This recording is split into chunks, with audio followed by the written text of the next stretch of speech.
If you've seen Savor the Flavors before, you know how much I enjoy cooking with fresh herbs. And today I'd like to take a few minutes to show you how I like to store them to keep them fresh as long as possible.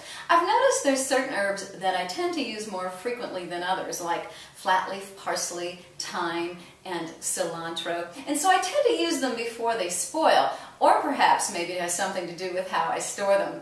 When I bring them home from the grocery store, I like to wash them right away. And for that, I use my salad spinner.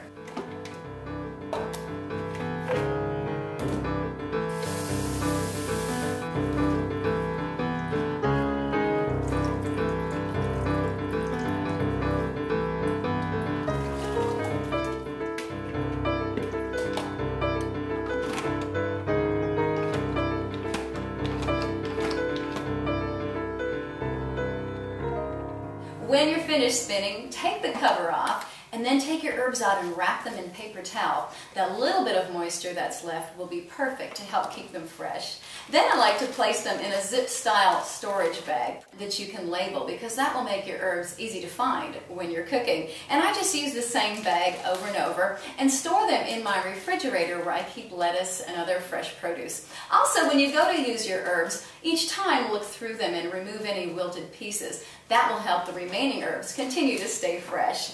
Now, I've noticed there's some herbs that I like using, but I just don't use them as often as others. And so sometimes they would tend to spoil on me. But I have a solution. I keep them fresh, growing live in my kitchen. And you can find them at your local garden center, or even now certain grocery stores have potted herbs in the produce section. And that's what I did. I found this little herb garden at my garden center, got some potting soil, and I potted some basil, oregano, and mint. And they are so fragrant and decorative to have in your kitchen too. And that way they're always fresh and handy. And I find by them being out where I can see them, I tend to use them more than I probably would otherwise. I hope you find this helpful, and I also hope that it encourages you to use more fresh herbs when you're cooking, because it makes such an incredible difference.